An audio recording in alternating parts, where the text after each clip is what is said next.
ভাই বেল আসছে স্যার।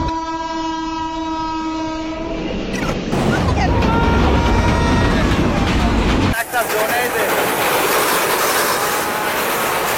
এই যে নদীটা দেখা যাচ্ছে দেখেন, আর এই নদীর পাশে এত সুন্দর একটা ভিউ দেখে আসলে অনেক ভালো লাগতেছে। আক্কেলপুর রেল স্টেশন হতে 4 কিলোমিটার দক্ষিণে নদীর উপরেই অবস্থিত এই railway bridge. Akkelpur rail station হচ্ছে বাংলাদেশের রাজশাহী বিভাগের জয়পুরহাট জেলার একটি রেলওয়ে স্টেশন। স্থানীয় নিকটপ্রাপ্ত তথ্যের ভিত্তিতে জানতে পারলাম এই রেলওয়ে ব্রিজটি সেই ব্রিটিশ আমলের। গুগল এবং উইকিপিডিয়া রিসার্চ করে এই ব্রিজ সম্পর্কে তেমন কোনো তথ্য আমি পেলাম না, সেই জন্য ওইভাবে কোনো তথ্য দিতেও পারলাম না। তবে এই লোহার ব্রিজটি দেখতে অসাধারণ। বর্তমান দাঁড়িয়ে আছি বাংলাদেশের রেল সেতুর সেই রেল লাইনের উপর থেকে।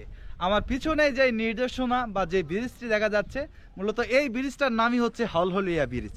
আর এই ব্রিজ আক্কেলপুর হতে দক্ষিণ দিকে 3 থেকে 4 কিলোমিটার গেলেই এই ব্রিজটি আপনারা দেখতে পারবেন। যদি আক্কেলপুর কেউ কোনো কাজে আসেন, যদি হাতে সময় থাকে, অবশ্যই এই ব্রিজটা একটাবার ঘুরে দেখে যাবেন।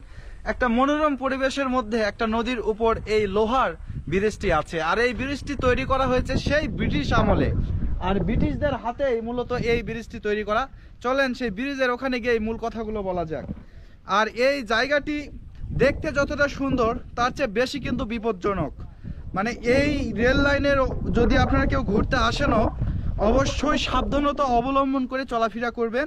আর রেলিংয়ের উপর ওঠার সময় সব সময় সাবধানতা মেনটেন করে চলবেন, কারণ এই যদি রেল হঠাৎ এসে পড়ে, মানে সাইডে দাঁড়ার মতো ওইভাবে কোনো স্পেস নাই, তো সাবধানতা অবলম্বন করে চলবেন। চলেন সেই ব্রিজের নিচে গিয়ে কথা বলি। আমার ফ্রেন্ড ভাই ক্লোজ কয়েকজন আসছে, ওদের সাথে কথা বলা যাক যে এই জায়গাতে এসে আসলে ওদের অনুভূতিটা কেমন।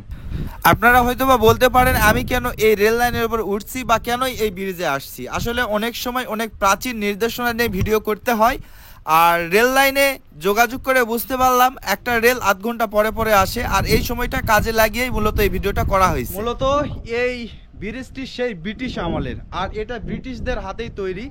আর এটার নিচে যে নদীটা দেখা যাচ্ছে, নদীটা অসাম ভাই, আসলেই অনেক সুন্দর।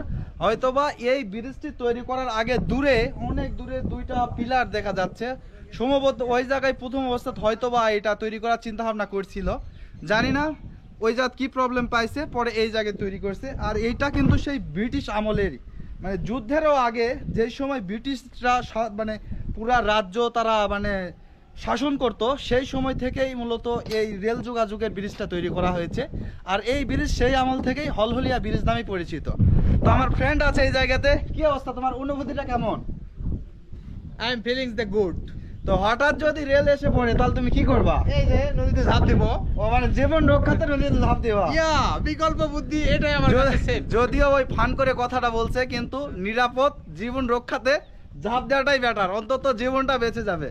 সাইডে ক্লোজ ভাই আছে, দেখি ওনার সাথে একটু কথা বলি, আসলে ওনার অনুভূতিটা কেমন।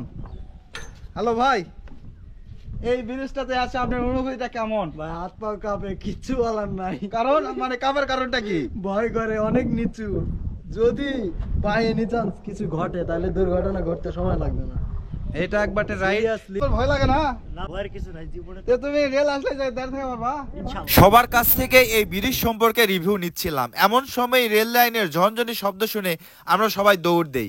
যার সাথে কথা বলতেছিলাম ওই ছোট ভাই আসলে আমাদের সাথে আর আসতে পারেনি, তো ওরে বলছি যে ভালো একটা স্পেসে তুমি থাকো। আর রেলগাড়িটি যাওয়ার পরেই ওর খোঁজ নেওয়ার জন্য চলে আসি, আর এসে দেখি ও রেল লাইনের নিচে ভালোই ছিল, আল্লাহ ওরে সুরক্ষিতই রাখছিল। তো সবার উদ্দেশ্যে একটা কথাই বলবো, এই ব্রিজের যদি অনুভূতি বা এর মনোরম পরিবেশটা যদি আপনারা উপভোগ করতে চান, অবশ্যই আসতেই পারেন এই ব্রিজে।